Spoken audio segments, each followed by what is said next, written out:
am a very hard-working woman. I grew up dirt poor and had to work multiple minimum wage jobs to finally get a decent one. No, I never went to college. I didn't have the means for that. I was busy working and finally got married to my husband, Luke. Luke was my senior at my job and we dated after he took a transfer. I really thought that he had loved me. That's why I married him. That's why I supported him when he lost his high-paying job and had to take a huge pay cut. I didn't protest when he bought a house with his savings and put only his name on it. No, I didn't complain. Instead, I gave him money to build back his savings and poured more money into our household account. I really did love him. That was until I found him cheating on me.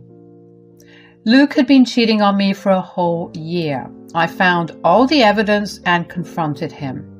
He didn't deny anything. Instead, he was proud of it. I wanted to leave, but Luke didn't want a divorce for some reason. We fought and I was ready to go nuclear. But it was our son, Harry, who changed my mind. He said, "Mom, I'm just 16. I don't want to split time between you and Dad. I love you two equally. Please don't get a divorce." Harry, I understand your concerns, son, but it is impossible for me to have a relationship with your father anymore. He has broken our vows and betrayed me, son. He says that he made a mistake, Mom. Dad wants to make this work. Can't you give him a chance? At least for me. Harry kept telling me how he didn't want us to separate.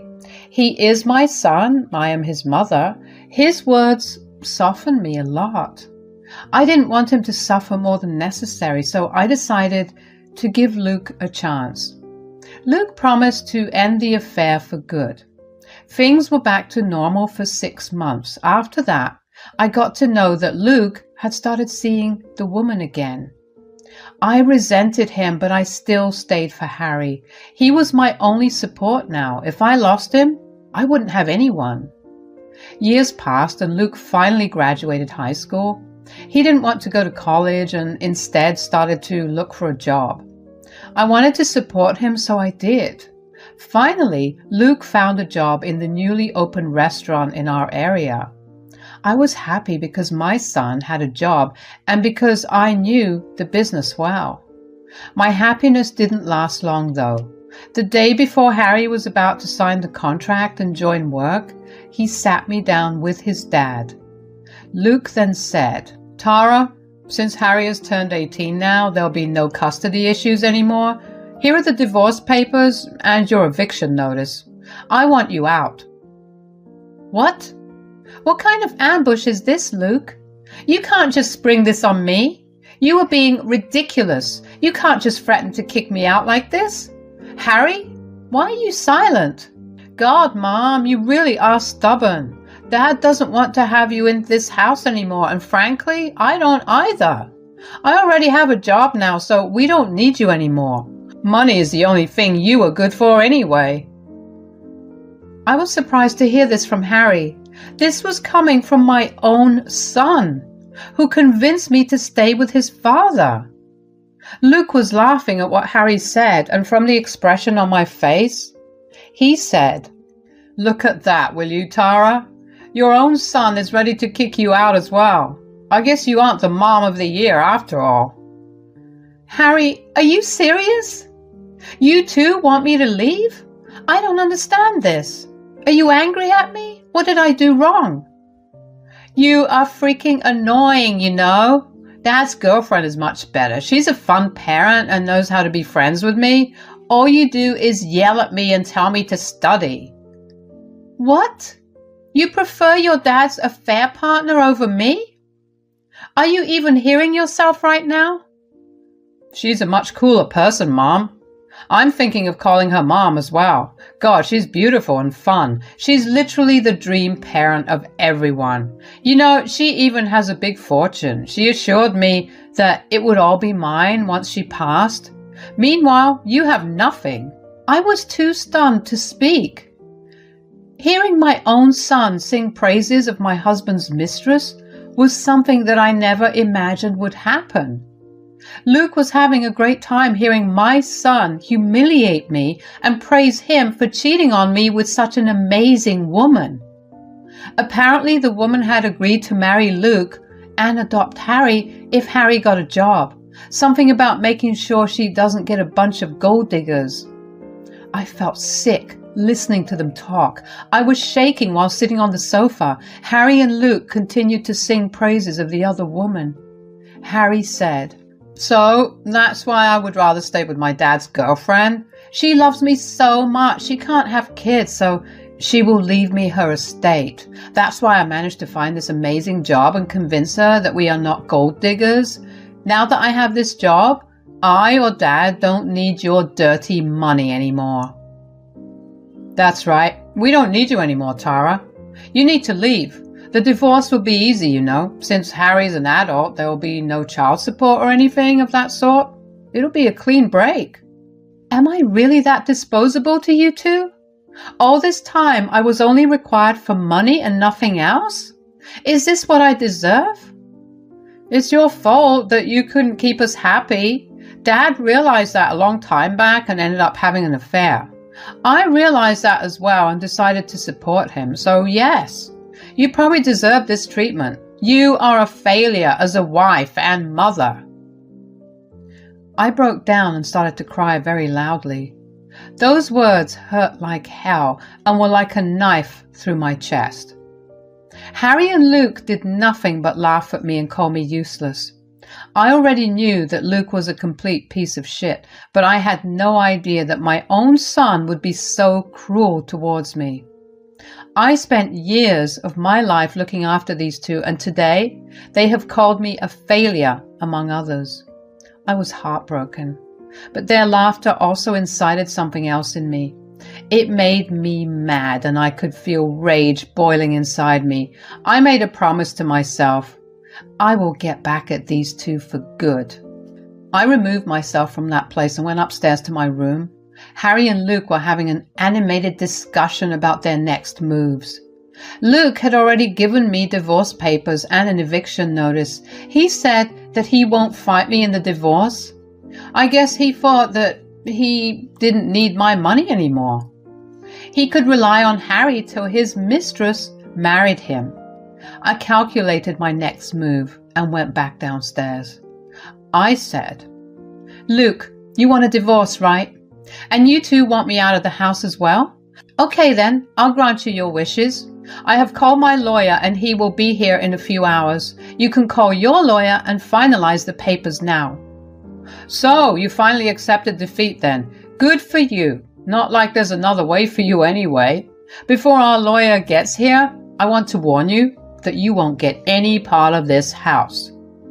"Well, this is our marital asset, so you should be giving me half of the house. I can stay out of this place until everything is finalized, but I will still get half of the house." "Absolutely not. I bought this place with my own money. You won't be getting any part of it. It will all belong to Harry." "Mom, how can you be so selfish? You don't want me to inherit the house? You will rob me of my inheritance if you take half of this house. Dad won't be able to buy you out, so he would have to sell this place." Wow, that's an incredible assumption, Harry. I didn't know you two were so attached to this place.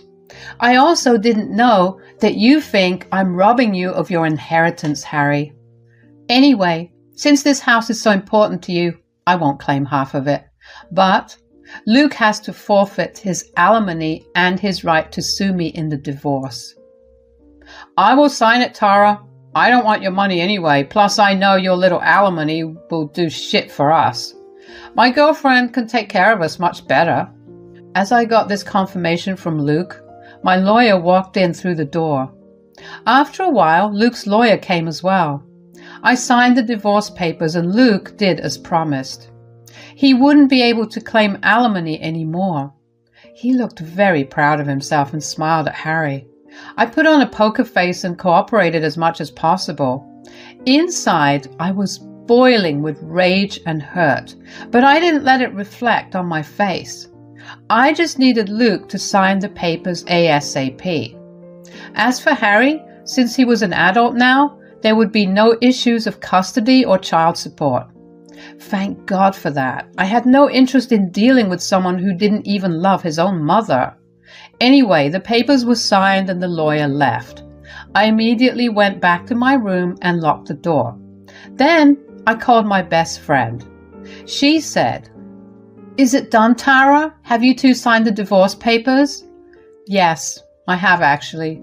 Luke didn't put up a fight. He agreed to let go of the alimony entirely." "Great! Only a few more months and then you will be a free woman. And we will be able to say good riddance. Something to look forward to, I guess." "Yes, I want to get out of this house now. I'm freaking done with Luke and Harry. What about you, Jillian? Have you made a decision?" "Of course I have, Tara. No one insults my best friend and gets away with it. I'll be teaching that ungrateful son of yours a big lesson. Just let me go to work tomorrow." I was satisfied with what Jillian said.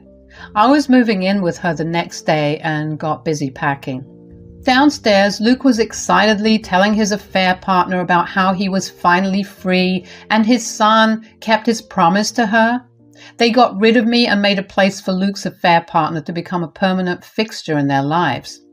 Luke was shouting on the phone with joy. He didn't have to hide his affair after all. Neither did Harry have to fake being disgusted about the affair. But they didn't know that their joy would soon turn into full-blown sorrow. My best friend would make sure of it. Before calling my lawyer, I called her and told her everything. She was, of course, furious and promised to help me out in every possible way. And boy, did she deliver. She invited me to stay with her before I could find more permanent accommodations, and she had a special surprise for both Luke and Harry. The next day, Harry cheerfully got dressed and left to go to work. It was his first day at work after all. He needed to look and do his best. He whistled happily, got into his car and left. After some time, I put my things in the trunk of my car and left as well. First, I dropped off my stuff at Jillian's place where she was waiting for me. Then, the two of us drove to the restaurant where Harry got the job. When we went there, we could hear Harry shouting at the staff. As soon as she saw us, Harry got quiet and wide-eyed. I smiled at him and said, "What's the matter, Harry?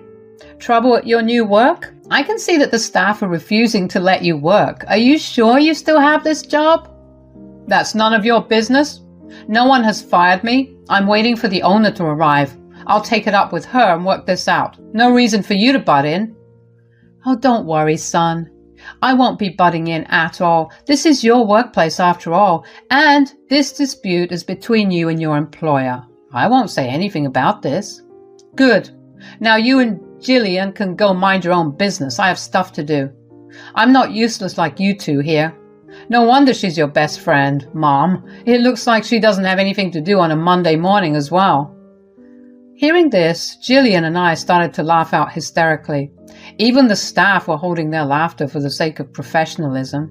Harry looked extremely embarrassed and then turned angry. He shouted at us and said, "Will you two stop laughing for God's sake? You're embarrassing me. This is why I like my dad's girlfriend better than you, Mom. And you, Jillian, you need to mind your business instead of gossiping about me with Mom."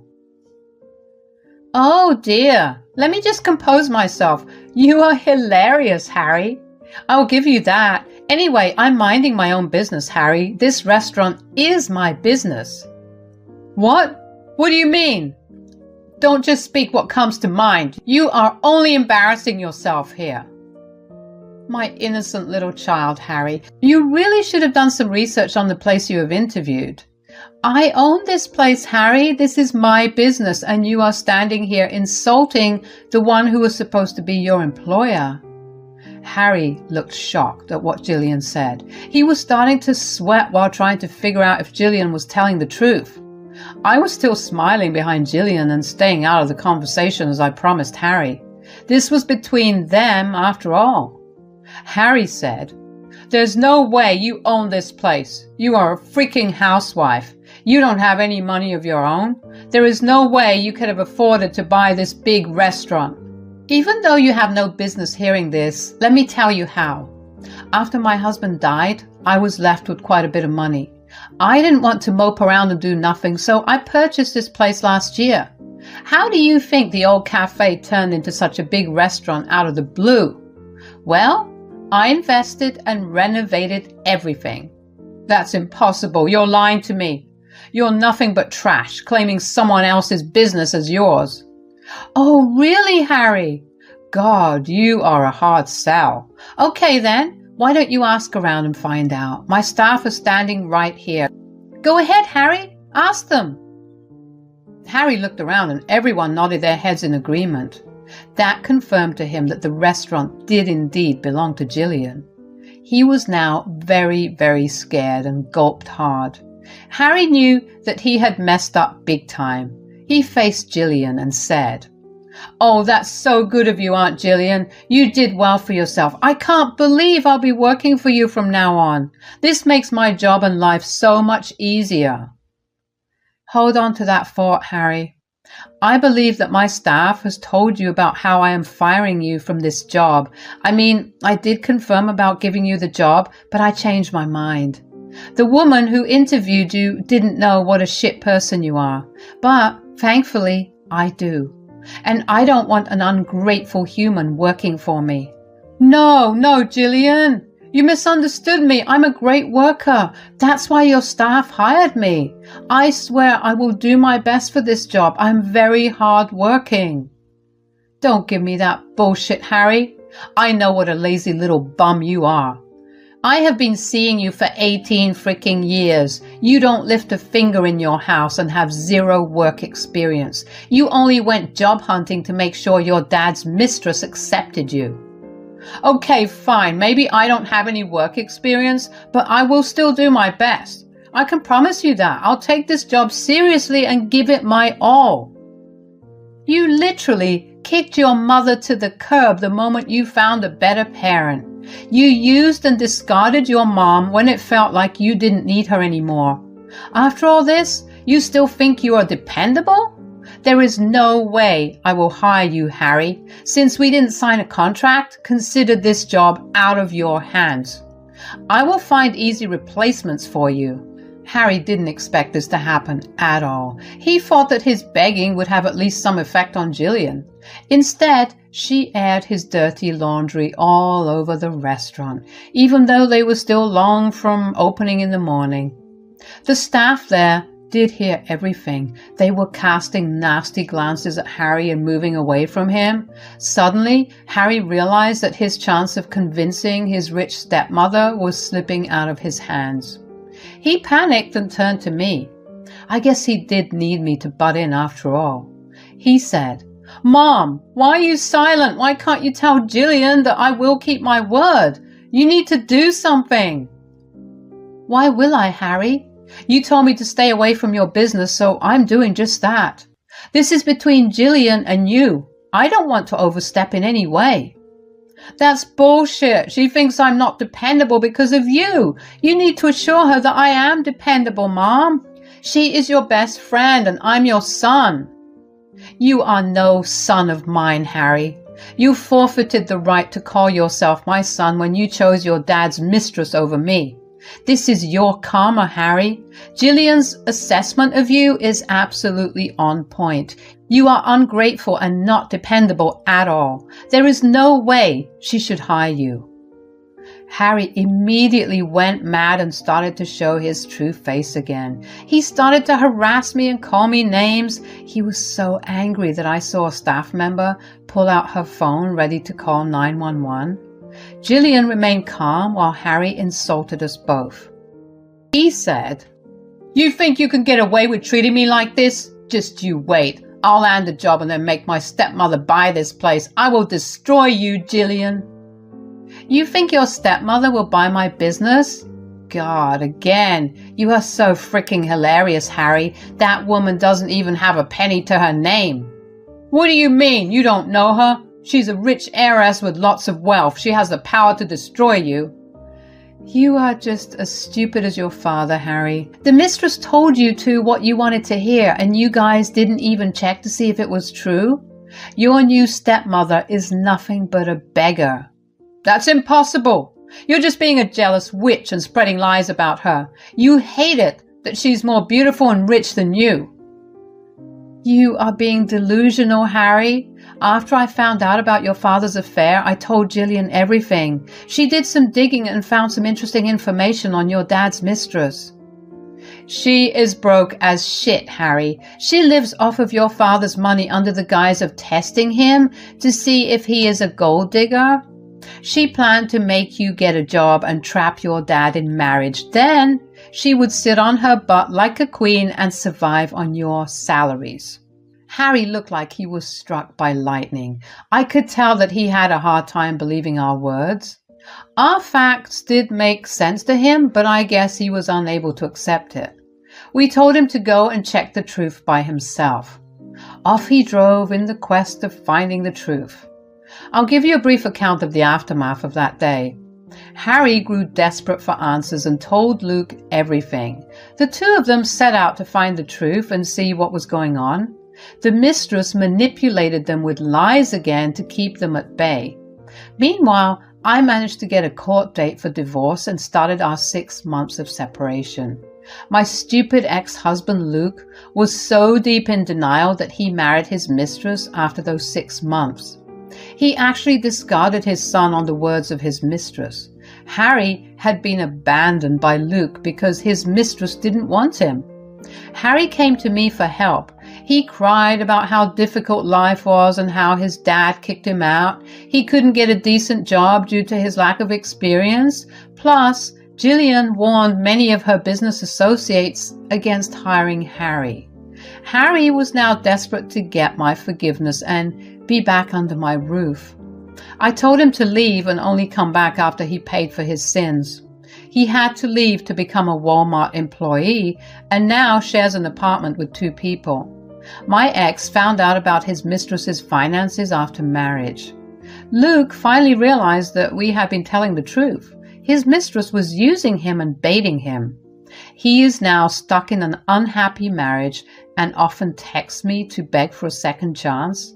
I have no intention of ever doing that, of course.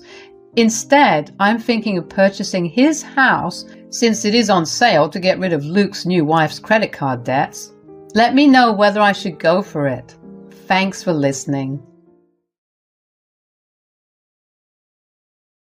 Hello there, people. My name is Winter, and we have my husband Kyle helping me write our story for you. Like many of you, the universe gave me a bad mother-in-law when I got engaged to Kyle.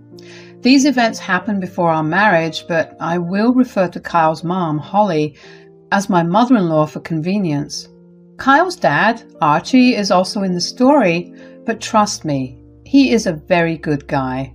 So, when I first got with Kyle, Holly disapproved of our relationship. She's actually a very greedy woman and doesn't like that her future daughter-in-law has a simple lifestyle.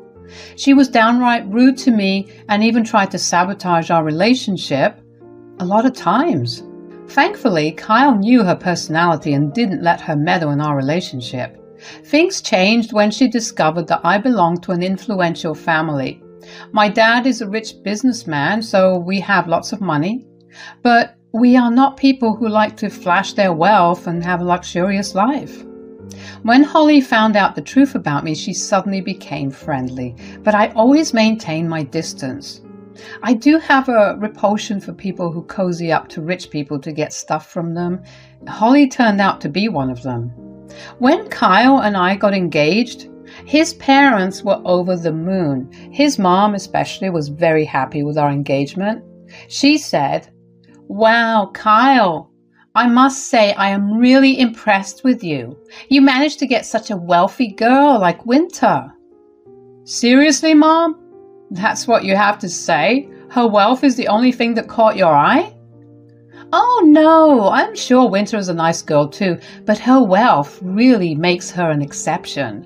I'm so happy you two got engaged. Actually, I was thinking about hosting a party to announce your engagement. I want to tell the world that my son is engaged. What do you think, Archie?" "Yeah, I would like to organize a party too. You can count it as a small engagement party on our end. You don't have to spend money on this. We will arrange everything. It will be a great way to introduce Winter to everyone before the wedding. I think that's a great idea. It will be difficult to talk to everyone on the day of the wedding. Through this party, I'll be able to know a lot of people better. It sounds exciting. I agree with Winter. It does sound exciting. Count us in. I'll be happy to introduce my fiancé to everyone. To be honest, I had doubts about Holly's idea. I know Archie meant well, but Holly looked a little too excited for the party.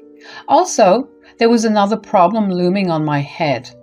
My dad had found out something about Holly and I didn't know what to do with that information. It wasn't a small thing that I could ignore. Yet, I didn't know if I should do anything about what I knew about Holly. My dilemma was eating me alive for days. With the date of the party getting near, I was really in a rut about what to do.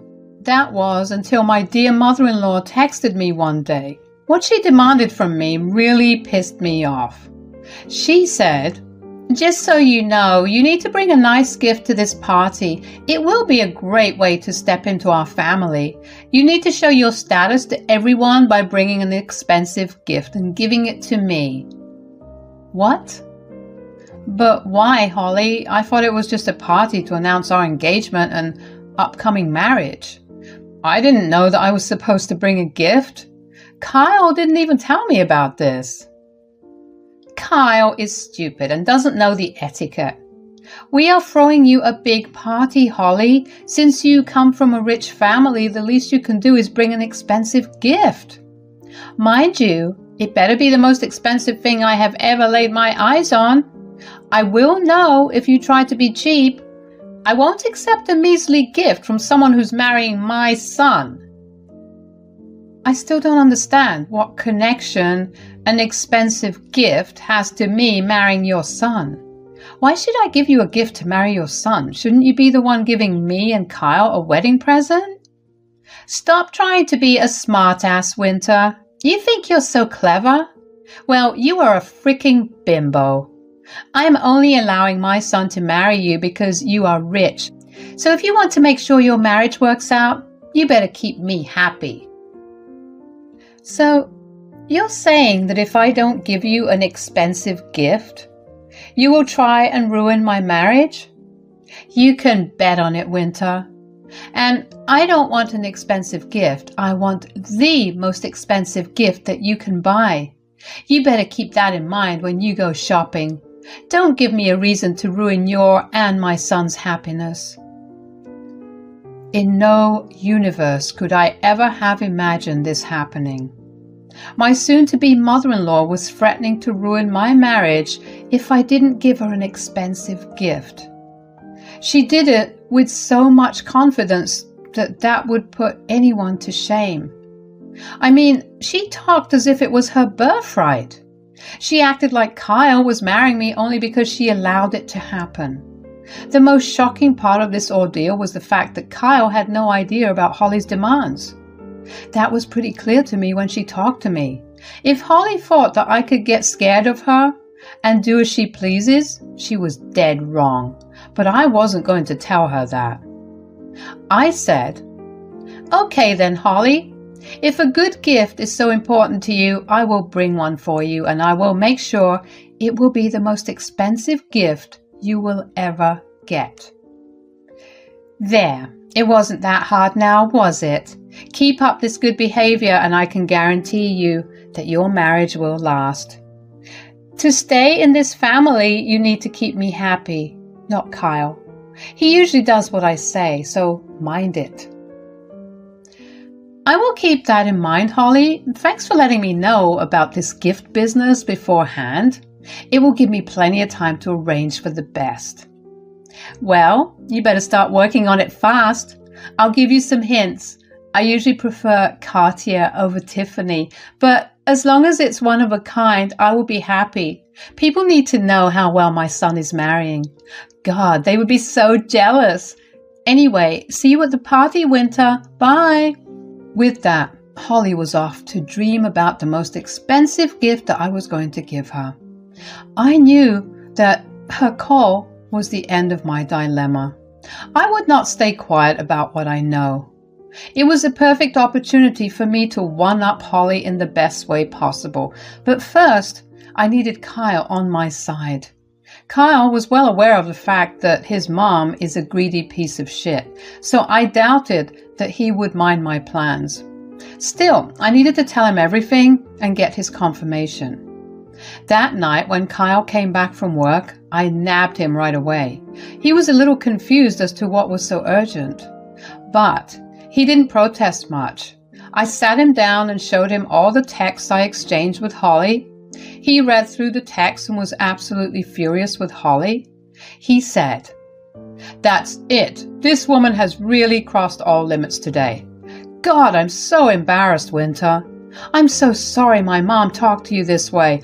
I swear I will have proposed to you even if she didn't approve." Don't worry, Kyle. Your little warning about Holly had me prepared for this. Plus, I know you really love me and won't drop me just because your mom tells you to. You are in the clear. Mom has truly turned into a very greedy woman, Winter. I mean, I know she can be demanding, but hell, this is a very different level of entitlement. I think we should talk to Dad about this. He wouldn't tolerate her disrespecting you. Actually, I don't think that would be enough for me. I have something else to tell you, Kyle. I was kind of on the fence about what to do with this information, but I guess Holly solved the dilemma for me. It's actually about Holly, and I think you should know this too. I went ahead and told Kyle everything I knew about Holly. He listened to me and looked absolutely horrified. He had no idea what the true face of Holly was. He was furious and immediately agreed to take part in the plan I had. I guess this is where I should reveal to you guys what was up with Holly. You see, she was actually cheating on Archie. Her affair partner was a rich man, and my father knew him very well. Turns out, Holly had been sleeping with this man for the past year to get expensive gifts and vacations from him. Archie had no idea about all this. He was told that the trips Holly took were actually to see her sick sister. Nope, she was touring the world with this guy. I told Kyle everything and we started to collect evidence to expose her. Since we both have good incomes, we were able to hire a personal investigator to follow Holly and collect the proof of her affair. The man was super skilled and managed to give us some great pictures along with details. The good days of Holly were now numbered. Me and Kyle were prepared to see to that. We didn't reveal anything until it was time for the party. Holly did a good job trying to set up a posh party, but she forgot that she had no real experience in organizing big parties. Anyway, when Kyle and I arrived, his parents were happy to see us, for different reasons, of course, while Archie was excited to celebrate our engagement. Holly was curious to see what I was carrying with me. She said very loudly, "Oh my God, here come the two very special people in my life. The life of the party is here, guys. As you all know, my son Kyle is marrying this wonderful woman, Winter. I'm so happy to announce their engagement here today. Welcome to the family, Winter. I hear that you have something to present to us as a welcome gesture." "That is right. I have a nice gift for both you and Archie. Why don't you two open the gift together? Or would you like to go first?" "Oh, I would love to be the first one. Archie is not that into gifts and stuff. You know, Winter, you really didn't have to bring us anything." "It's a special day, Holly. I had to make it memorable, so I got the perfect gift for you and for Archie as well. Go ahead and open it." I handed Holly the gift and encouraged her to open it. She looked very excited and expected jewelry like she had suggested. I had the clever idea of using a nice velvet box to put the special gift in. I do have a flair for drama, so sue me. So Holly opens the box and immediately goes pale. She looks at me with huge eyes and then back at the box. Everyone around us is excited to know what she has received from me. I'm pretty sure that she had told some of her friends how she was getting an expensive gift from her rich daughter-in-law. But now Holly was clutching the box and refusing to show it to anyone. I said, "What's the matter, Holly? Didn't you like my gift? I know you told me to bring something from Cartier, but you also mentioned that it should be the most expensive gift you have ever laid your eyes on. I got you exactly that." What are you talking about, Winter? Holly told you to give her a gift? Yes, she texted me and told me that I needed to bring her a nice gift. She also said that it needed to be the most expensive gift ever. If I didn't listen to her demands, she said that she would ruin my marriage. Holly, you said that to Winter? Why the hell would you do that? And, Winter, you should have come to me about this. You didn't need to bring her a present. Actually, I bought this for you, Archie. I think you should see it. And I would be glad if you would show everyone what I got her. Archie looked at Holly with suspicious eyes and told her to hand over whatever I gave her. Holly looked at him with frightened eyes and refused to hand over the box to him. Archie was getting pissed off at her. He then snatched the box from her and saw what was inside. Inside the box were multiple pictures of Holly kissing and making out with her affair partner. Also, I included some other proof of their romantic trips that our PI sent us. Archie looked at it and screamed at Holly. He said, "What the hell is this, Holly? Are you freaking cheating on me? Answer me, Holly. Don't try to pull away from me. It won't work. Tell me what the hell these pictures mean." Archie, it's not what it looks like. Then what is it like, Holly? These pictures are as clear as day. How do you freaking explain this, Holly? What will she say, Dad? I don't think she has the face to accept her own sins in front of everyone. We hired a private investigator and found the truth. Winter's father had warned her about seeing Mom with one of his colleagues. Sorry, Archie. I didn't want you to find out like this, but I think you and everyone needed to see what kind of a person Holly is. She is playing you, Archie. She is sleeping with someone else and taking money and gifts from him. We have all the proof. Remember how Mom used to visit her sick sister for days? Yeah. Aunt Felix is fine, Dad. She was out on vacation with her affair partner all those times. Archie saw all the proof and looked absolutely furious. The people around us also understood the whole ordeal and started to give Holly disgusted looks. Everyone already knew that Holly was a greedy woman, but today they saw how far she can go to have a good life. Even Archie couldn't oversee that point. He said, "How dare you betray me like this, Holly? 30 years of marriage and you destroyed it for what? Some material things? How greedy can you be, Holly? You even threatened to ruin your son's life if she didn't shower you with expensive stuff? What is freaking wrong with you, woman?" Archie, I'm so sorry. It was a small mistake. Please don't react this way. Trust me, Archie. It was a long time ago, I swear. I stopped it very recently. Is that so, Holly? Then why do these pictures have recent timestamps? As far as I know, you took a trip to your sister just last month. We asked your sister and she said that you didn't come to visit her. In fact, she said that she wasn't even sick. Yeah, Aunt Felix is pretty pissed at you, Mom. You better watch out for angry calls on your way. She'll be on your back anytime soon. Holly knew that she had been caught red-handed. She started to cry and tried to get Archie's attention. She knew that she had to try and save her marriage with Archie. She said, "Look, Archie, I accept that I made a big mistake, but it meant nothing to me. Please don't do something drastic because of this. I really love you and I will stop all contact with him, I swear." Don't swear for nothing, Holly. I won't believe your lies anymore. I have been having lingering doubts that you are up to no good. Still, I didn't even think for once that you would cheat on me. Look where your greed has brought you, Holly. Do you think I will stay with you after this? Archie, please don't make rash decisions. We were married for 30 years. You can't throw it away for nothing. Think about this, Archie. You think that cheating on me is nothing, Holly? Yes, we were married for 30 years, but you were the one who broke our vows. You have no right to tell me what I should do. I'll be divorcing you, Holly. You wanted an expensive gift for Winter, right? She did give you the most expensive gift. Good luck, Holly. You will need to pay your lawyer's fees now. Archie said that and went inside the house. We decided to give him space and didn't want to disturb him. Everyone at the party berated Holly and left as well. Who would want to stay after what went down? When it was our time to leave, Holly tried to pin this all on me. She said, "Winter, you witch! How dare you destroy my marriage?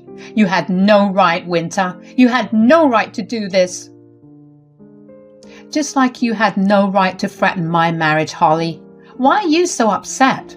I gave you what you wanted. An expensive gift that cost you your entire marriage. I just did what my dear mother-in-law wanted. You are a horrible, horrible woman, Winter. This is all your fault. I won't spare you if Archie divorces you. You just wait. Stop threatening my fiancé, Mom. This is enough. You have absolutely no shame. After nuking your marriage with your own actions, how dare you try to extract gifts from Winter by threatening our marriage? Winter did the right thing, and Dad is doing the right thing too. As for me, let me just tell you this, Mom. I don't want to stay in contact with you anymore. I'm done with you. You are uninvited from the wedding as well. Don't bother showing up or you will be kicked out. Holly then tried to get Kyle to change his mind. She was a crying mess and confused about what she could do to rectify the whole situation. She was kind of starting to have a breakdown in front of us. Kyle and I simply walked away. We wanted no part of this anymore. The next day, Holly showed up at our door. Apparently, Archie had kicked her out and talked to a lawyer about filing for divorce. Since they had a post-nup in place, there was no way she would get anything out of him. We also live in an at-fault state, so my mother-in-law couldn't do anything to get money or assets out of Archie. She has never worked a day in her life and didn't have much funds to hire a lawyer and fund her daily life. Her affair partner left as soon as she told him about getting caught. He knew that this woman would become a leech on him and he didn't want to marry her anyway. So Holly was stuck with little money and no marriage. I truly did give her the best gift ever. Archie went ahead with the divorce and didn't listen to Holly. We turned her away that day itself and blocked her on all platforms. We even hired security so that she could not show up to our wedding. Our wedding happened without a glitch on our end. Security did their work and threw Holly out when she tried to enter the venue. She was screaming about how we couldn't do this to her. Thankfully, we didn't hear a single word of it. We were busy enjoying our wedding and were given second-hand accounts from other people. As far as I know now, Holly has flown to her sister Felix in a different state.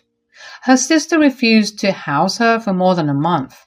She's now working as a Walmart employee locally and living in a trailer. Me and Kyle are enjoying marital bliss and supporting his father, who's recovering from the effects of Holly's cheating. It looks like Holly will be staying far away from us from now on. Hello, I'm Evelyn. This incident took place a couple of years ago, and I'm happy to say that I've freed myself of these people. I did have lots of good times with them, but the bad times that I did have with them were enough to break our relationship. But before I tell you about the incident, I think it's necessary to give you a lot of background information about my ex-husband, Benny, and his family. Benny and I met at college. We were in our senior year when we met. We found each other because we were at the library at the same time almost every weekend. We always sat next to each other, and that just started a conversation. We ended up going on quite a few dates after our initial conversations. Before I knew it, we were dating. About 5 months after both of us graduated, we decided to move in together. Benny was a fun-loving and very easygoing man. I guess that's what drew me into him even more, because I was a very tightly wound person. I needed everything organized and in place, while Benny was a more go-with-the-flow kind of person. He balanced me out perfectly. A few months after we moved in together and had enough time to settle down with each other, we decided that it was time for us to introduce each other to our families. My family was a little overprotective of me, so Benny did have to go through an interview of sorts with them before he was approved. Meeting Benny's parents, on the other hand, made it clear to me where he got his easy personality from. Benny came from a family that loved to prank each other. They thought of it as a way to bond with each other. It was fun and cute most of the time. They were mindful enough to not go too far with the pranks when it came to me because they knew that I wasn't the biggest fan. The first prank they ever played on me was when I met them for the first time, back when Benny and I had just started dating. They purposely oversalted my food. I didn't know about Benny's love for pranks because Benny never warned me. He didn't tell me because that was supposed to be part of the whole plan. Anyway, while everyone sat and praised the food, I had to sit there and try my best to eat it. Benny's dad, Alan, kept asking me to continue eating, but I was already feeling like all the water in my body had dried up. Finally, Benny's mom broke her character and began laughing. I looked at her in confusion. She told me to stop eating. They told me that they had pranked me and it was a little initiation into their family. I will admit that it did make me laugh and I did enjoy that moment. I thought it would create a better dynamic between Benny's parents and me. Whenever I did meet Benny's parents, I would either be full on guard and ready to expose any prank, or I would take part in pranking someone. It was always a good time. I even knew that it made Benny feel great about me because I took the pranks so well. One day, I got curious about why Benny was just so appreciative of my good nature about the pranks. He literally never stopped thanking me for playing along with his parents' antics after we were returning back from his parents' place. Why are you always so appreciative of me after we come back from your parents' place? Oh, because, you're okay with their pranks. That's hardly a proper reason. Who wouldn't be okay with a bunch of harmless and fun pranks? Oh, trust me, a lot of people. I've had a lot of relationships fall through because they couldn't stand my parents' pranks. That's crazy. This is all just good-natured fun, and it's a lot coming from me. I'm not even a fan of pranks. I know. That's exactly why I'm so glad that you're okay with it. Hell, you even participate in pranking others. Yeah, as long as no one is crossing any boundaries or getting hurt, there's no harm in some fun. I really hit the jackpot with you, didn't I? I'd love to say yes, but really, this is the bare minimum. I am concerned about the kind of women you were seeing before me, though. Knowing that Benny found me to be a breath of fresh air made me feel warm on the inside. Benny was the first guy that was actually fun to be around with. I didn't have to change a single thing about myself. He was careful to make sure he wasn't overstepping any of my boundaries, while also making sure that I was having a good time. I knew for sure that I had hit the jackpot with him. I guess it came as no surprise to anyone after dating for 3 years that we got engaged. Of course, the engagement also happened in a prank fashion. We were at Benny's parents' place for dinner one day, and his mom, Sherry, ended up spilling her glass of wine all over my dress. Everybody made such a big fuss about it, but I just laughed it off because I knew it was a prank. Sherry led me upstairs to help get into dry and clean clothes. She had me wear sweatpants and a hoodie because all her good clothes were in the wash. I tried suggesting that I could wear Alan's clothes, but she told me that they would be too big on me. I knew better than to argue with my boyfriend's mom, so I let it go.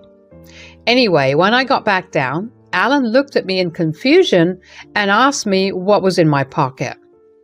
I don't even know how I didn't notice there was something in my hoodie pocket. I reached my hand into the pocket and pulled the object out. In my hand was a ring box. I looked up in confusion and saw Benny getting down on one knee. I couldn't help but scream a little. That was the best prank ever. Benny and I were set to get married in the next year. I had always made big plans for the kind of wedding I was going to have, and while I enjoyed the pranks that Benny's parents played, I knew I didn't want any pranks happening on my wedding day.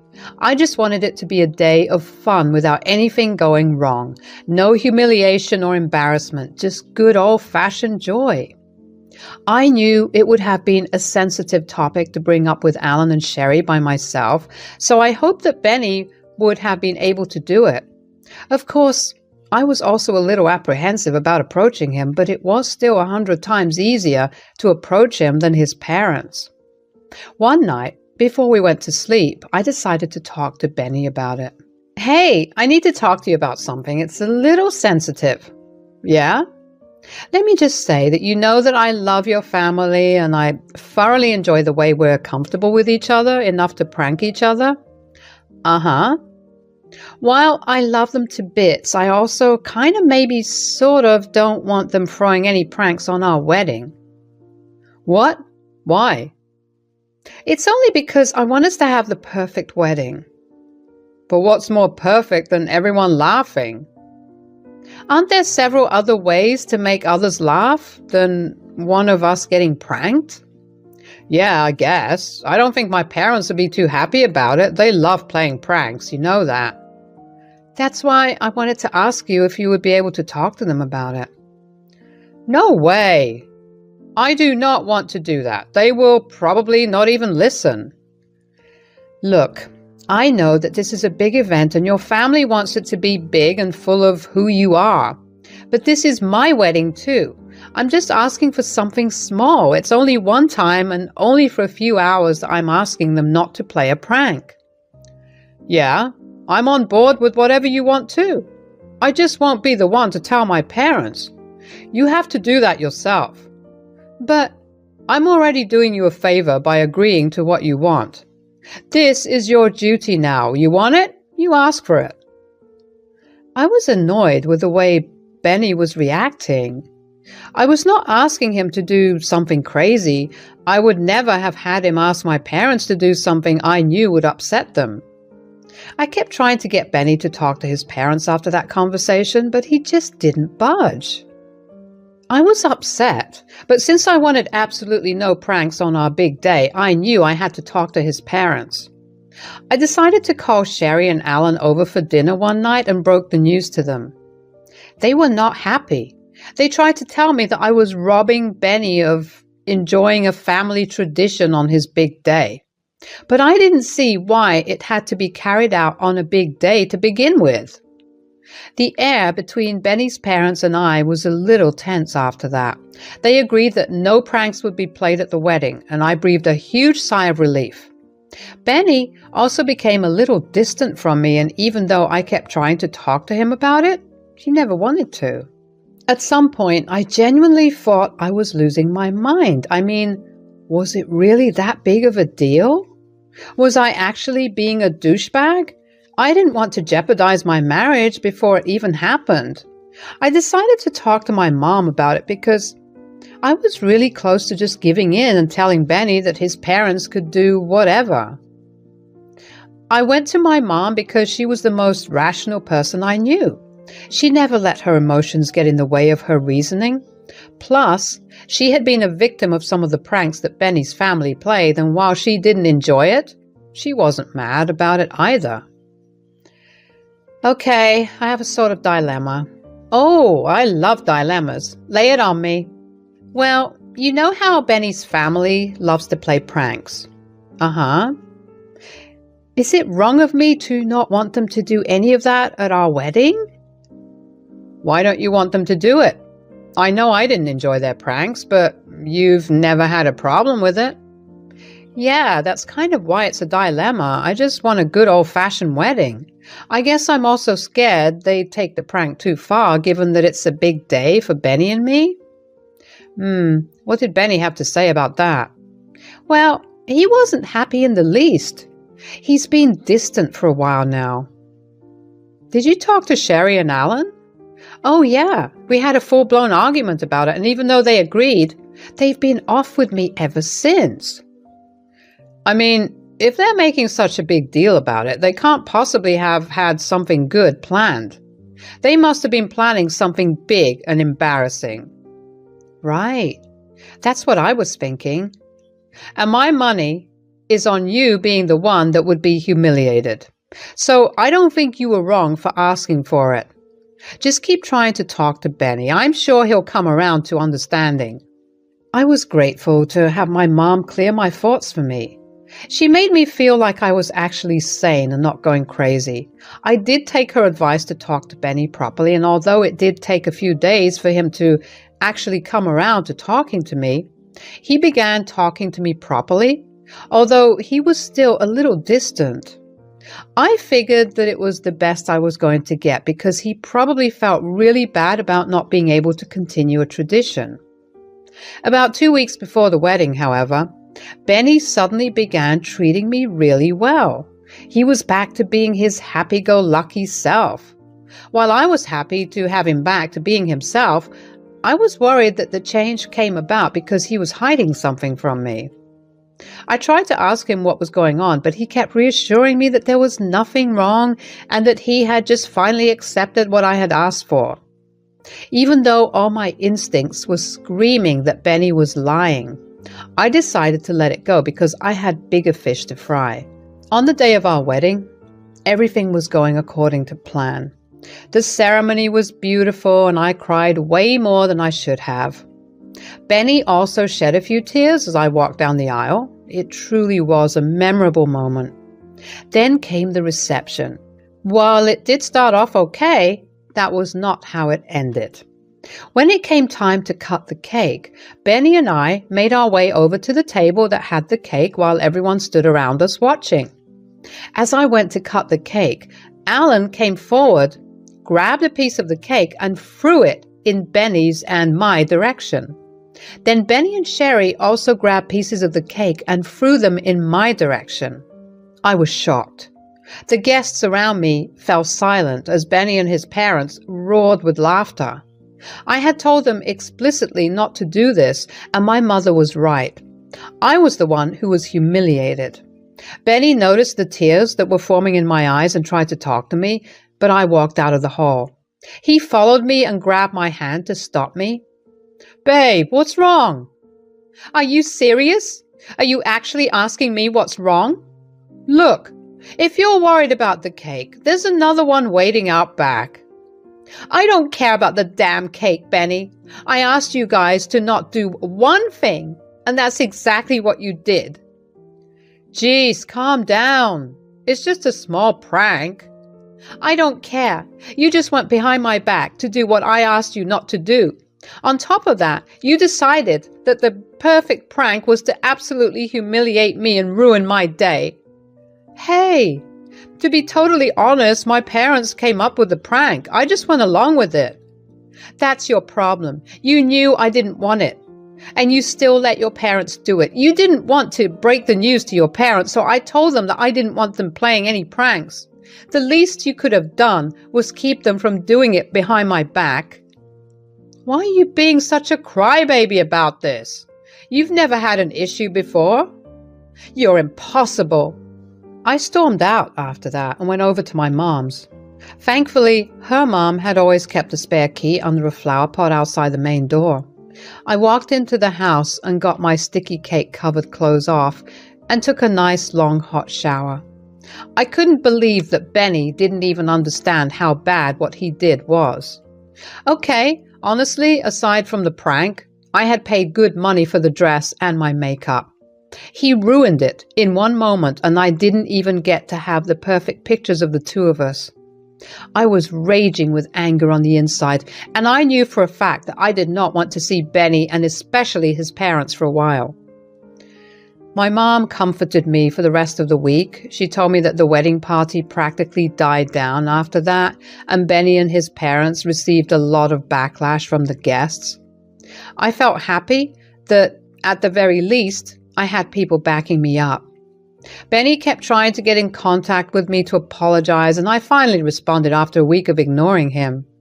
We met up at a dinner, talked about things. For the first time, I saw how devastated Benny was. He seemed genuinely apologetic and promised me that he would never let anything like that happen to me ever again. I was happy with Benny's apology, so I gave him a second chance. His parents, however, did not reach out to me until 2 months later. I didn't really want to talk to them, but they did apologize. I decided that 2 months was already way too long for me to hold a grudge against them, so if they actively made an effort to repair our relationship, I would give them a chance. Sherry and Alan actually came through with their efforts. They began hosting dinners at their place again, and pranks were put on hold for a while.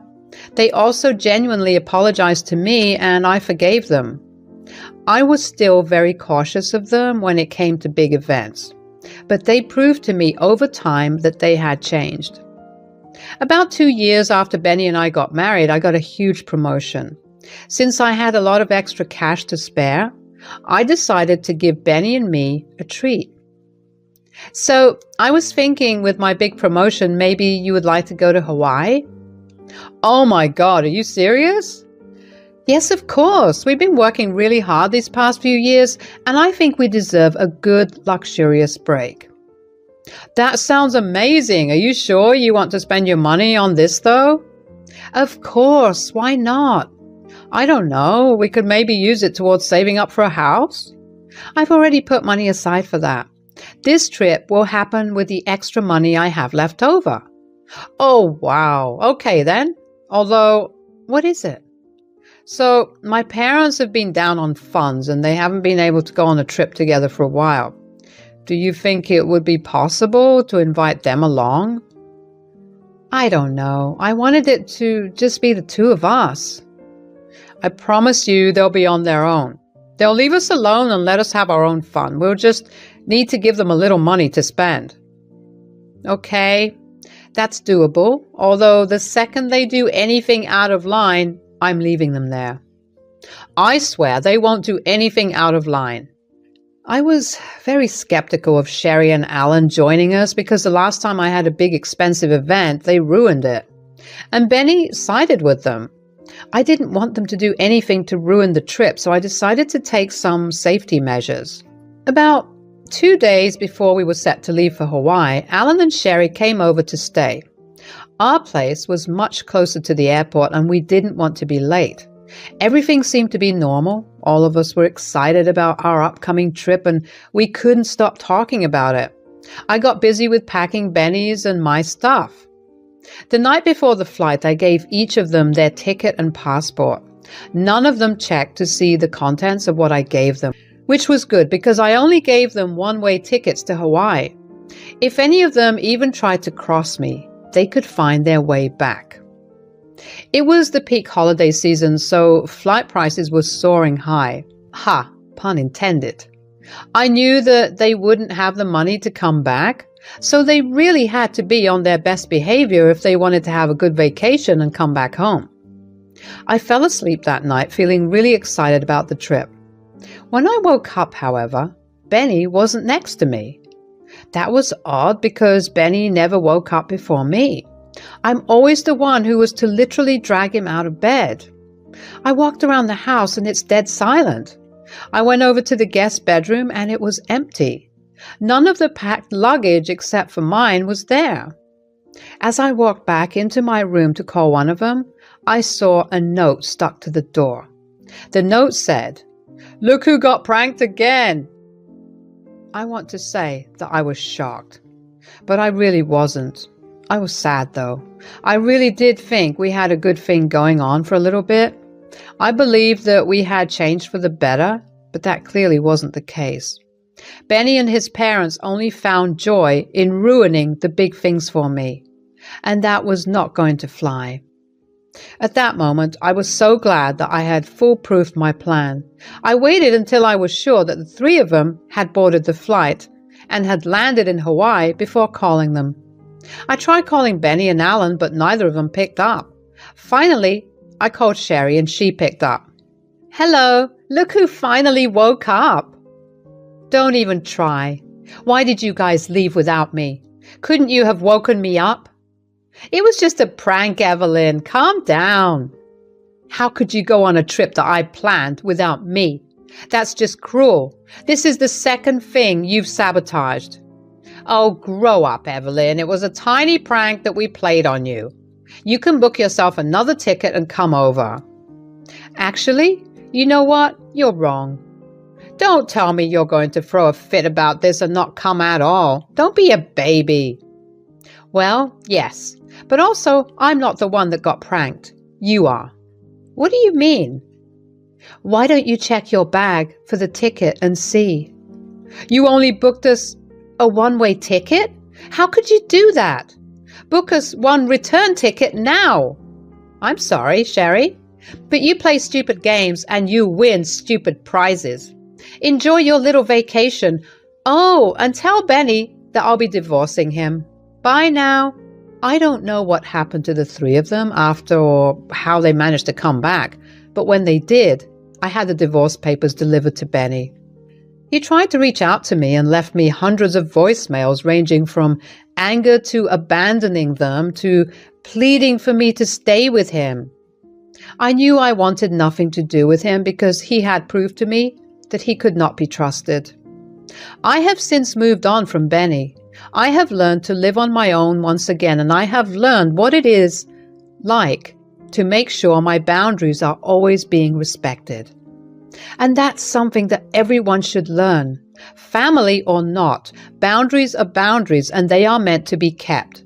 Don't get played. I'm Rita, and I'm 37. I've always been a firm believer in karma and doing right by others. I try to be a pacifist and avoid confrontation, believing that good actions lead to good rewards and good karma. But lately, that patience was wearing thin, especially when it came to my husband, Quincy. Things were great between us at first, but everything changed when we learned that I was infertile and couldn't have children. Quincy just seemed to stop caring about me. He started coming home drunk, picking fights for no reason, and then apologizing the next morning. It became a vicious cycle, and I was getting fed up. One evening, after another senseless argument, I finally decided to confront him. I couldn't take it anymore. I wanted answers, and I wanted to know why he was treating me this way. Quincy, we need to talk. What now, Rita? I want to know what's going on with you. What's going on with me? Nothing's going on. Leave me alone. No, I won't leave you alone. I can't keep living like this. You come home drunk every night and treat me like garbage. I don't deserve this. It's not like you're any fun anymore, Rita. You can't even give me a child. What good are you? His words hit me like a punch to the gut. I had hoped that he would be supportive and understanding, but instead, he was blaming me for something beyond my control. Infertility is not my fault, Quincy. It's not something I chose, and I can't believe you're using it against me like this. I'm sorry, okay? I didn't mean it. I'm just frustrated. You can't keep using that as an excuse. I'm also struggling. I'm also frustrated. But Quincy just brushed me off and stumbled off to bed, leaving me feeling even more hurt and alone. I knew I couldn't keep living like this. I had to find a way to stand up for myself and protect my own well-being. Over the next few days, I did a lot of soul-searching and talking to friends and family. I realized that I deserved better than the way Quincy was treating me. I deserved love, respect, and support, especially during difficult times like these. With a newfound determination, I decided to have another conversation with Quincy. I needed to be firm about my boundaries and let him know that I wouldn't tolerate being treated poorly any longer. Quincy, we need to talk again. What now? I can't keep living like this. I deserve to be treated with respect and love, and I won't tolerate being belittled or ignored. Quincy seemed taken aback by my assertiveness. but he didn't say anything. I'm willing to work on our relationship, but we both need to put in effort. And if things don't change, I won't hesitate to walk away. For a moment, he looked like he might say something, but he remained silent.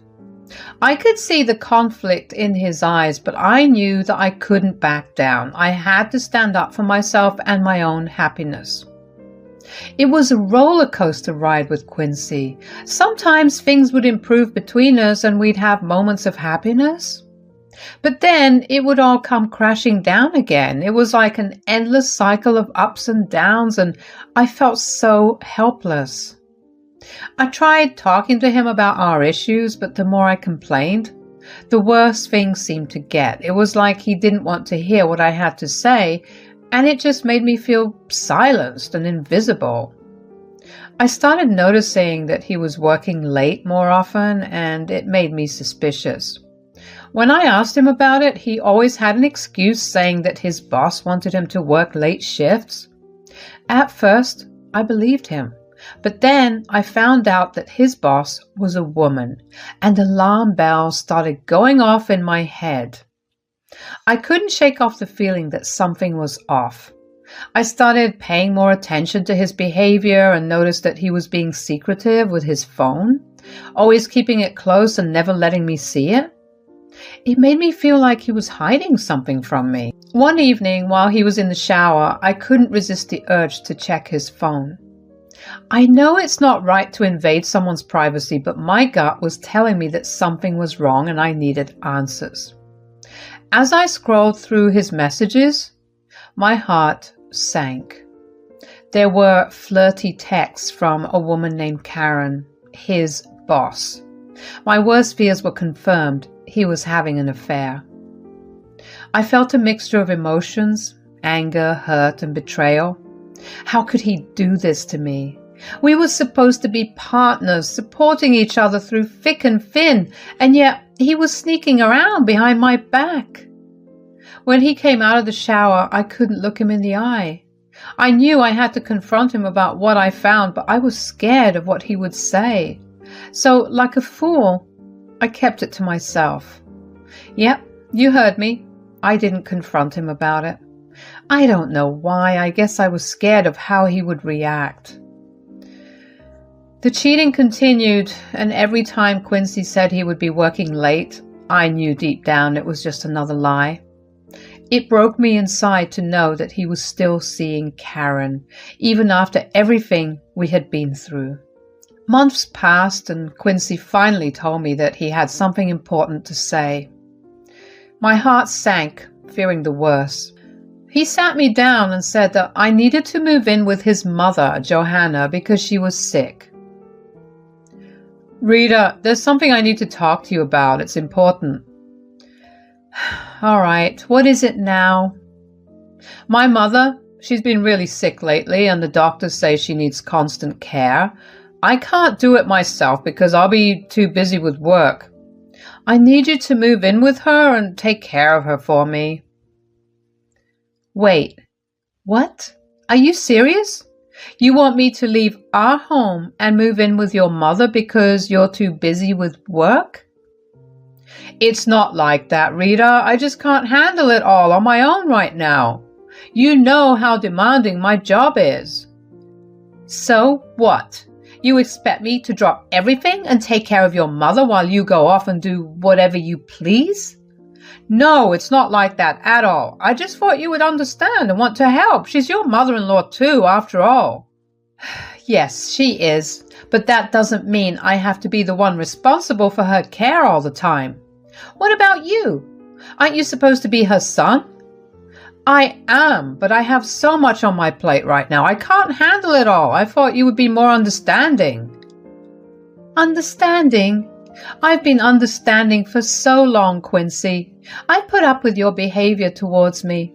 I've tried to be patient and supportive, but I can't do this anymore. I'm tired, and I can't keep pretending everything is okay. I know, I haven't treated you well, Rita, and I'm sorry for everything. I want to make things right, and that's why I need you to help my mother. I promise I'll do better. I couldn't believe He could look at me with such pleading eyes while cheating on me. Men are sick. Promises, promises, Quincy. I've heard them all before. I can't keep putting myself on the back burner for you and your excuses. Please, Rita, I'm begging you. I can't handle this on my own. I need you. No, Quincy. I need to take care of myself for once. I deserve better than this, and I can't keep sacrificing my own happiness for you and your problems. Rita, please don't leave me. I love you. I need you. Please help me out here. I was skeptical, to say the least. It felt like another excuse to push me away. But I loved and cared for Johanna, and I didn't want her to suffer, so I agreed to go live with her. At first, I thought maybe this would be a fresh start for us. Perhaps taking some time apart would help him realize what he was losing. But deep down, I knew it was wishful thinking. Quincy had already shown me who he truly was, and no amount of distance would change that. Living with Johanna was challenging, but I did my best to take care of her. It was heartbreaking to see her in pain, and I wished Quincy would be there for her too. But he was always too busy, wrapped up in his own world of cheating, no doubt. What a terrible son, refusing to take care of his mother because he wanted to get his fix. How disgusting. So, it had been 2 months since I moved in with Johanna to take care of her. She was such a sweet and kind old lady, and we got along really well. She was tough as nails and never took anyone's BS. But she had a heart of gold. During my time with her, she would often ask why Quincy wouldn't come to see her. I had been making up excuses, not wanting to expose the truth about his cheating and hurt her. I didn't want to break her heart, especially when she was already battling sickness. One day, Johanna was bedridden and barely speaking. I could see how much weaker she had become. But then she looked at me with those wise eyes and asked me to tell her the truth. Rita, my dear, there's something you've been hiding from me. I can see it in your eyes. What is it, my child? I took a deep breath, feeling a lump in my throat, and finally mustered the courage to speak the truth. Johanna, I haven't been completely honest with you. It's about Quincy. He hasn't been treating me well, and he's been cheating on me. Johanna's eyes widened, and for a moment there was silence in the room. I could see the pain and anger flicker in her eyes, but she remained calm. Oh, my dear Rita, I had a feeling something was wrong, but I never expected this. I'm so sorry you've had to go through this. I didn't want to burden you with my problems, Johanna. You've already been through so much. Sweetheart, you're not burdening me. You're family, and families should share their burdens and joys. Now, tell me everything. And so I poured my heart out to Johanna. I told her about the countless nights Quincy came home drunk, berating me for things I hadn't done. I told her how he had stopped caring for me after we found out I couldn't have children, how he had started spending more time away from home and cheating on me with his boss, Karen. Johanna listened attentively, her expression a mix of sadness and understanding. As I told her about the suspicion of him seeing his female boss, her eyes narrowed and she sighed deeply. Rita, you deserve better than this. No woman should have to endure such treatment. I raised Quincy to be a good man, but it seems he has lost his way. I know, Ma. It's been never-ending roller coaster of emotions. I feel so helpless, and the more I complain, the worse things get. You're not helpless, my dear. You're strong, and you deserve happiness. No one has the right to treat you this way. But I don't know what to do, Johanna. I don't want to break your heart by confronting him about his cheating. You don't have to worry about me, Rita. You've taken such good care of me. Now, let's focus on you taking care of yourself. You're going to be okay, and I'll make sure of that. And so Johanna reassured me that she had a plan to help me. Her words gave me hope and strength, and I knew I could count on her to support me through this difficult time. I felt blessed to have her in my life, and little did I know that her plan would change everything. She explained that she had saved up some money and she wanted to give her inheritance money to me. She said, "Rita, you deserve better than that cheating jerk. You've been taking care of me so well, and it's time I do something for you. Take this money and go start a new life away from him. And when I die, take my inheritance money as well." "Don't speak like that, Johanna. You're not going anywhere anytime soon. Who are we kidding, my dear? I'm so old and frail. I think I feel it coming. But don't you worry about me. I need you to keep on living. Please promise me that you'll take all the money I give you." I was overwhelmed with emotion. I never expected this kind of support and love from my mother-in-law. She was truly an amazing woman. Johanna continued, "You're a strong and smart woman, Rita. Don't let him bring you down. Leave him and find happiness for yourself. You deserve to be loved and cherished." Her words touched my heart, and I knew she was right. I couldn't keep living like this, chained to a man who didn't value me. With Johanna's encouragement, I found the courage to make a change. After Johanna had shared her plan with me, I couldn't believe the kindness and love she had for me. She wanted to change her will, making me the sole beneficiary of her estates and inheritance, which was worth $500,000. It was a huge sum of money, and I was overwhelmed by her generosity. Quincy had no idea about any of this. He remained in the dark while Johanna and I took care of the necessary changes. It felt good to have something for myself, something that was mine, especially after enduring the pain he caused me. Unfortunately, but also fortunately, not long after, Johanna peacefully passed away in her sleep. It was a heartbreaking moment, and I couldn't help but feel the deepest sense of loss. I had grown close to her during the time I lived with her, and her absence left a void in my heart. What hurt even more was that Quincy wasn't around for her final moments, despite me informing him days in advance to come and see his dying mother. He chose to be absent, and it made me realize just how awful he truly was. I knew then that I had to leave him once and for all. The funeral arrangements were finalized, and Quincy approached me to discuss the issue of inheritance. He had no idea what was coming, and I could see the greed in his eyes. But I was done playing nice. I decided it was time to reveal everything to him. I told him that I knew about his affair, and I even shared that I had informed Johanna about it. His face turned red with embarrassment and anger. He couldn't believe that his secret had been exposed. "What the hell are you talking about?" "Oh, save it, Quincy. I know that you've been cheating on me with someone from work." "Karen?" Quincy's face turned pale, and he stammered, trying to deny it. What are you talking about? You must be mistaken." "No, I'm not. I found out the truth, and I couldn't bear to live a lie anymore. But that's not all. I also want you to know that I told Johanna about your affair." "You what? Why would you tell her that?" "Because she deserved to know." "How could you betray me like that?" "Betray you? You've been betraying me for months with your lies and infidelity." I couldn't keep it to myself any longer, especially when Johanna and I were making changes to her will.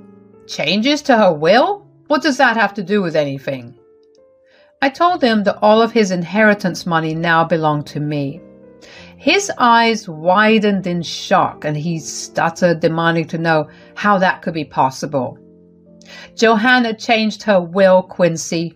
She made me the sole beneficiary of her estates and inheritance. She knew about your affair, and she wanted to make sure I was taken care of, even after she was gone. She was someone that you took for granted, and honestly, I feel sorry for you." Quincy's eyes widened in shock, and he seemed at a loss for words. "So you see, Quincy, there's nothing left for you. All of the inheritance is mine, and I've made up my mind I want a divorce. You can't do this, Rita. It's my mother's money, and you had no right to interfere. I didn't interfere, Quincy. Johanna made her own decisions. If you want, I'll CC you the documents. She hated you in her last moments, you know.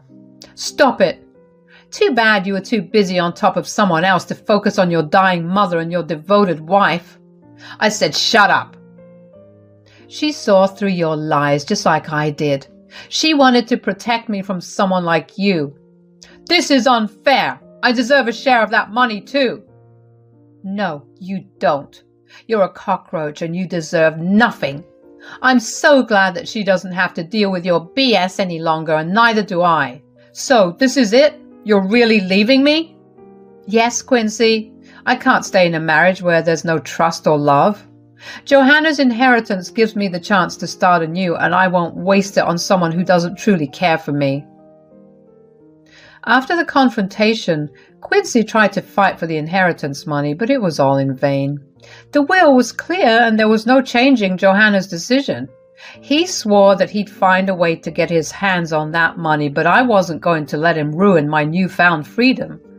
Once the divorce was finalized, I made a bold decision. I decided to move to a different state, far away from Quincy and his toxicity. I even changed my name to start a new chapter in my life. I was done with him and his craziness. It was time for me to focus on myself and my happiness. Living in a new place with a fresh start felt exhilarating. I felt like a weight had been lifted off my shoulders. No more walking on eggshells or dealing with his emotional roller coaster. I was finally free from his antics. I made new friends, pursued my passions, and embraced every opportunity that came my way. I was grateful for the inheritance money, not just for the financial security it provided, but for the chance it gave me to build a life that I truly loved. I'll always be thankful to Johanna for believing in me and protecting me when I couldn't protect myself.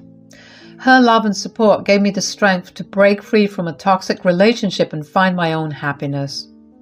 As time went by, I learned to love myself and appreciate the person I was becoming. I surrounded myself with people who cherished and valued me. My life was filled with joy, laughter, and genuine love. I couldn't help but smile every time I thought about how far I had come. I was no longer the woman who believed in karma and stayed quiet in the face of adversity. I was now a woman who fought for her own happiness and refused to settle for anything less. Life was far from perfect, but it was my life, and I was in control of it. I cherished every moment of my newfound freedom and vowed to never let anyone else dictate my happiness. And so my story goes on, a tale of resilience, growth, and self-discovery. I'm eternally grateful for the chance to live my best life, and I'll always carry a piece of Johanna's love and wisdom in my heart. The end of one chapter marked the beginning of another, and I was determined to make it a story worth telling. I was finally free, and I was ready to embrace the future with open arms. Hello, I'm Allie, a 29-year-old woman. I grew up in a single-parent home. My dad passed away when I was really young, and my mom never remarried. She worked hard every single day to feed me and clothe me, and she never failed to tell me about her struggles. I guess that was why I always felt so indebted to her, even when she treated me like trash. You see, my mom would complain about working so hard to feed me, yet she would constantly criticize me for my weight. I remember the first time I hated myself when I was 8, and my mom walked in on me eating a bar of chocolate after dinner. She yelled at me and told me that I was getting too fat and ugly for her liking. That never stopped. It only got worse as the years progressed. I tried to talk to her, but it never worked. All I got were more insults. The thing is that I wasn't even fat or ugly either. I weighed the normal weight for my age and height, and I got a fair amount of attention from boys. I just didn't understand why my mom hated me so much. I wanted to move out when I turned 18, but I didn't have the funds to do it, so I was stuck living with my mom while I attended college. It was at college that I had my first boyfriend. He was charming and handsome, your typical jock. I was madly in love with him. We got together in the second year and were together until a little after we graduated. I was convinced that he was going to be the one for me. Of course, my mom hated the fact that I had a boyfriend, and I noticed that she would always praise him, but in the same line, insult me. It did not help my already non-existent self-esteem. My boyfriend at that time and I had decided to wait a year and then get married. About 2 months after that decision, he suddenly broke up with me. I was confused and hurt. When I tried to ask him why, he just looked at me in disgust. At that moment, I wanted nothing but the comfort of my mother, so I ran into her arms and cried. Instead of comforting me, she laughed. Thank God he left. He deserves so much better than you. What? Oh yeah, that boy was a pretty tough nut to crack. What do you mean? Oh, it's nothing. He was madly in love with you, but with a little nudge from me, he was able to see the light. See the light? Do you mean, are you saying that you are the reason he broke up with me? What did you say to him? Oh, nothing you don't already know. I just opened his eyes to how ugly you are. When he saw it, he didn't want to marry you, so that's a win. What the hell is wrong with you? There's something seriously wrong in your head. How could you do this to your daughter? Stop being so dramatic, Allie. I know you're sad, but for your own sake, don't indulge in sweets. It'll make you gain more weight. That was what made me snap. I had worked part-time for a long while and had a decent amount of money saved up. That night, while my mom was asleep, I packed my things up and moved out of the house. I stayed at a friend's place until I got myself an apartment. It took a lot of time to heal after that, but when I did, I began to put myself out there a lot more. I began to feel confident in myself. Sometimes I would feel sad that my mom didn't even make an effort to call me or check up on me, but I got over it. I began to check in on her when I felt better, but I still kept the contact minimal. And then I met Holt. Holt and I bumped into each other at a coffee shop. We happened to sit in the same booth because everywhere else was full. We got to talking, and he turned out to be this amazing guy with a great sense of humor. We exchanged numbers, and well, the rest was history. Holt and I dated for around 3 years before deciding to make it official. In those 3 years, I got to meet and interact with Holt's family, who accepted me with open arms. That was a very healing experience. I told Holt about my history with my mom, and needless to say, he was not her biggest fan. I was so incredibly happy to be marrying Holt. I felt like I was on top of the world. It felt like nothing could bring me down. And Holt felt the same way. I could tell because he had a skip in his step, and he was, in general, really happy.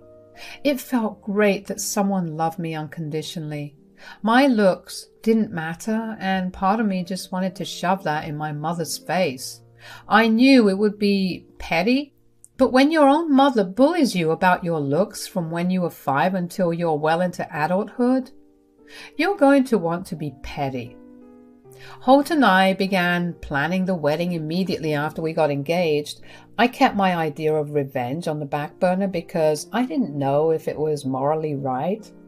About 2 months into planning our wedding, Holt asked me about who I wanted to invite. So, who are you thinking of inviting? Well, all my close family and friends. I don't think I'll have a lot of people to invite. All right. And I don't mean to be insensitive. When you say family, are you asking me if I'm going to invite my mom? Yeah. I know it's a sensitive topic, but I just want some confirmation. I was actually thinking of inviting her. Oh, really? How come? Okay, I know this will sound mean, but I kind of want to rub it in her face, and I've become who she always told me I wouldn't be. Like she used to constantly tell me that no man would ever love me because of my looks. But here I am. Oh, honey, I don't think that's mean at all. In fact, I fully support it. It's the least mean thing I've ever heard of, but it's perfect considering everything that your mother put you through. Really?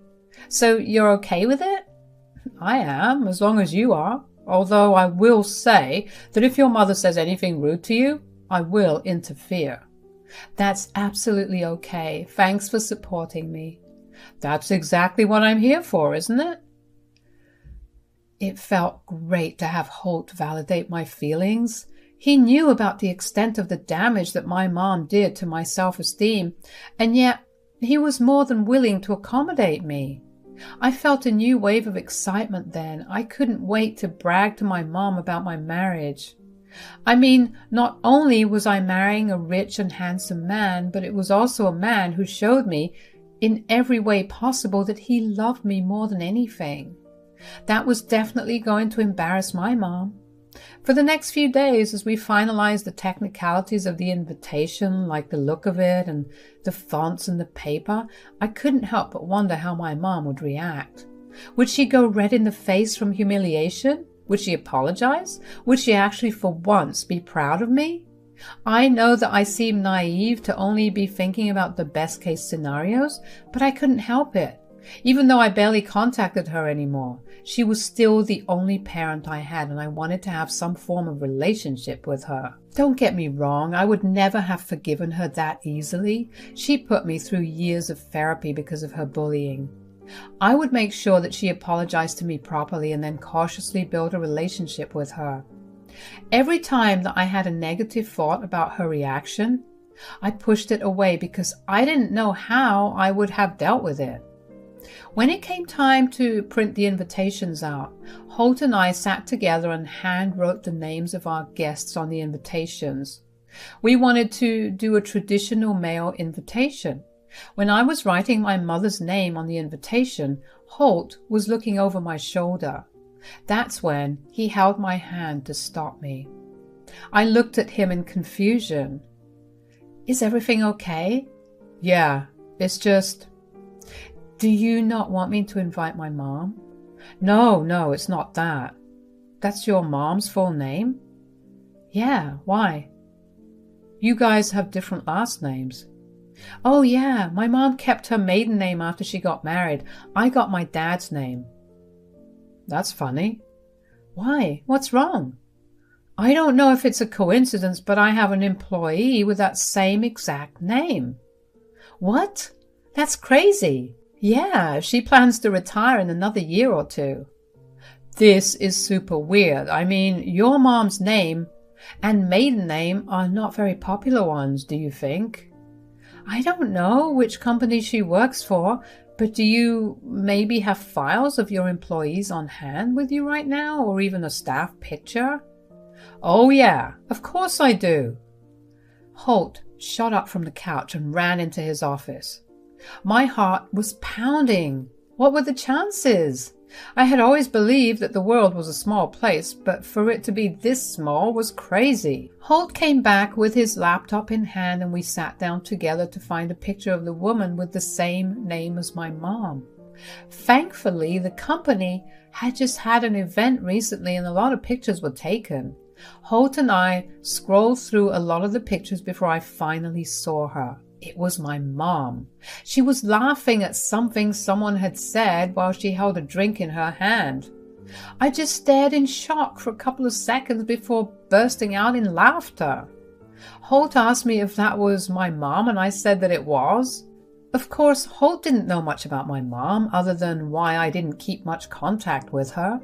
Holt and I shared a laugh after that because it truly was amazing how wonderful the universe had aligned to put my mother in her place.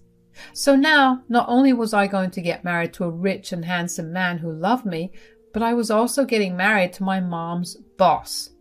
That was something I definitely wanted to brag about. I hoped desperately for her sake that she was on her best behavior, because she didn't know what she could be risking if she even tried to say anything against me. When we finally sent out the invites, we got a ton of responses almost immediately after they were delivered. I tracked them all to ensure that they reached safely.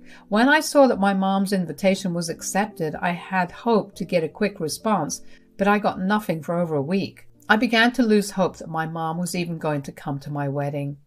I tried to tell myself that it was no big deal, but like I said, she was my only parent, and getting married was the biggest event in anyone's life. Of course, I wanted my mom there, even if she just sat there silently. Holt could see that I was down, and he comforted me. He reminded me that regardless of whether my mom came to the wedding, it would still be our day. We would still be surrounded by people that actually loved us.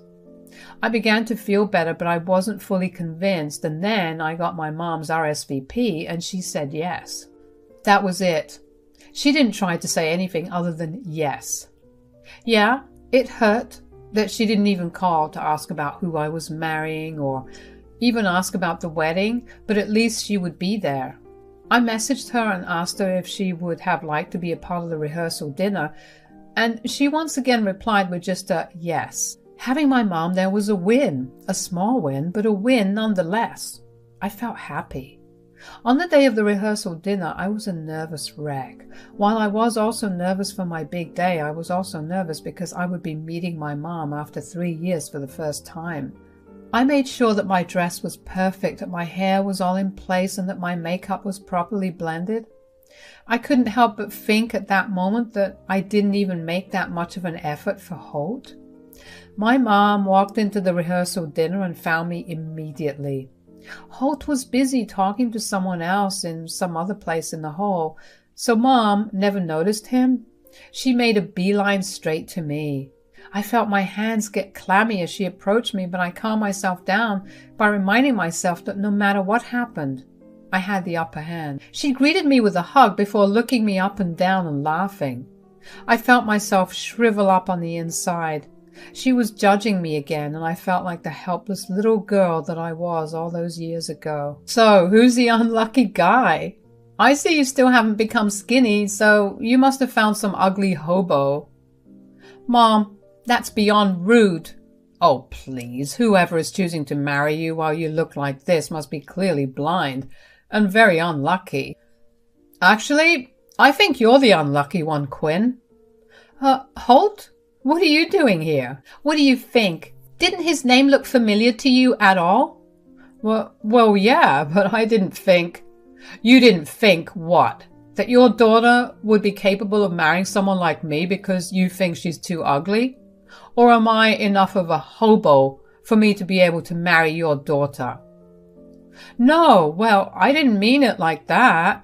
Look. You're on thin ice. It's bad enough that you've insulted me, but if I hear you say one more word against Allie, I swear that I will make your life miserable. Okay, but I must say that Allie, you are an absolute piece of work for purposely going after my boss. What did you think it would do for you? Did you think that I would go easier on you? I didn't purposely go after your boss. We only happened to find out when we were sending the invites, but I did hope to mend our relationship. I guess that won't be happening. Anyway, enjoy the rest of the dinner and I'll see you tomorrow. With that, Holt and I walked away hand in hand. When we had gotten a good distance away from her and out of her eyesight, we dissolved into laughter. The look of absolute horror on her face when she saw Holt was a look I was never going to forget. Yeah, I hoped for a much nicer interaction, but to see her put in her place was actually a lot more satisfying. I was so caught up in my emotions that I didn't even notice Holt walk up to us, but I was really glad that he had managed to come to us right in time. The rest of the evening passed by without any other incident. The next day was hectic. However, when it came time for the ceremony, all I could feel was an immense amount of pride in myself. Seeing Holt stand at the altar with tears in his eyes as he watched me walk down the aisle made all the hours of getting ready worth it. I happened to scan the crowd and spotted my mom. She noticed I was looking at her and she pulled a face. That face was no ordinary face. It was the face she always made whenever I looked ugly or fat. I stumbled as I walked. For a second, I questioned everything I felt. I knew I looked beautiful, but to see my mom so outwardly tell me with her expression that I didn't made me feel very, very insecure. I looked at Holt, and all my doubts vanished. He still looked at me like I was the only girl in the room. Other than that, there was no other hitch in the ceremony. Holt and I exchanged our vows through tears, and the crowds cheered as we kissed. On our way to the reception hall, I told Holt about what had happened earlier in the ceremony. So, something happened earlier in the ceremony. What happened? Are you okay? Oh yeah, I'm fine right now. Okay, good. Then tell me what happened. Well, when I was walking down the aisle, I stumbled a little and almost fell. Yeah, I was a little worried. Yeah, well, I happened to look into the crowd and I saw my mother just making this face at me. It was the face she always made at me to tell me that I didn't look good. My God, what the hell is wrong with that woman? How could she do that to her own daughter on her special day? I don't know, but in that moment all I wanted to do was run away and cry. But then I took one look at you and I felt all right. That's right. If your mother does something like that again, just look at me. You're beautiful, and nothing your mother says or does will ever change that. Thanks. I needed that. And I was being serious when I said that. I would take action if your mom did something against you again. Now that I know just how much leverage I have over her, you best believe that I will make sure she learns her lesson properly. And I'll be okay with whatever you do. The reception started off well. We started with dancing and drinking, and everyone was having an overall great time. Holt and I greeted all our guests and held conversations with them. I found myself feeling better and better with every interaction. At some point, I saw my mom walk into the hall, but she ignored us and walked straight to the bar. I felt kind of bad, but I figured being ignored was better than being told I looked ugly again, so I let it go. Holt kept me by his side the entire time. I was grateful for that because it was a great distraction. Finally, it came time for the toasts. Holt started it off with a heartfelt toast to us and our relationship, which honestly made me cry. I followed after him, and I was happy to see that I was able to make him feel the same emotions he made me feel with my toast. If there was one thing to mention about the toast time, it was that with every toast that was made to Holt and me, my mom scoffed. It got her a lot of dirty looks, but that did not stop her. At some point, she stood up and said that she had a toast to give to us too. My heart dropped. I knew my mother, and I knew how evil she could be. I knew that this would not end well. Holt held my hand, and when I looked at him, his jaw was clenched. At least we both felt the same anxiety at that moment. My mom began to talk about how I was undeserving of Holt. She praised Holt for the man he was and conveniently brought up how he was her boss, and a very good one at that. When she spoke of me, she kept talking about how ugly I was and how I should be grateful that Holt even spared me a glance. I felt sick. How could she say that? Holt looked like he was going to burst a vein from how hard he was restraining himself. The rest of our guests looked appalled. Finally, when my mother finished her god-awful speech, she sat down with a satisfied smirk on her face. She was happy with the reactions she got. Thankfully, the rest of the evening proceeded without anyone even mentioning what my mom had said. Holt and I tried our best to put everything behind us just for the night. Even when we finally got back home that night, neither of us spoke about it. There was an air of sadness, but we chose to ignore it because we were happy that we were finally legally and officially together. The next day, Holt left for work. He told me that something urgent had come up and he promised to be back by noon, so I didn't mind. True to his word, Holt came back home by noon and we settled into the couch to watch some of our favorite shows. An hour or so later, I heard a banging on the front door. Along with the banging, I heard my mom yelling for me to come out and open the door. I was confused and looked at Holt. I felt his urgent business had something to do with my mom. I walked to the door and opened it. "You absolute wretch! What did you say to him?" "Huh? What do you mean?" "Don't play dumb. You made him fire me." "Holt fired you?" "Yeah, and I'm sure it's because of something you said. You're so stupid that you never know what you ever say." "I'm going to have to stop you there, Quinn. I don't think I need to remind you of your speech from yesterday." "But I praised you." "And you completely dissed your own daughter, who is my wife. How did you possibly think that was okay? I told you I'd make you regret it if you even said a word against her." "Whatever. You can't fire me for that. I'll sue you." "You've also been highly negligent with your work. I was going to fire you anyway, but kept you for a few months only because you are Allie's mother. Since you have no respect for her, I see no reason why I should even help you out. Now, if you'll excuse us, we're busy right now. Goodbye." I couldn't believe it. Holt stood up for me in a way that I hadn't even considered. Holt held me in his arms as I cried. I finally felt free. I felt so valued and respected, and I knew that I never wanted anything less than that from then on. I didn't care to find out what happened to Mom after that, and neither did Holt. The two of us continued to live our lives in blissful ignorance of her whereabouts. I've learned just how important it is to have and enforce your boundaries. Don't let anyone ever treat you like you're worth nothing, because I promise you, to someone else, you mean the world. Thank you.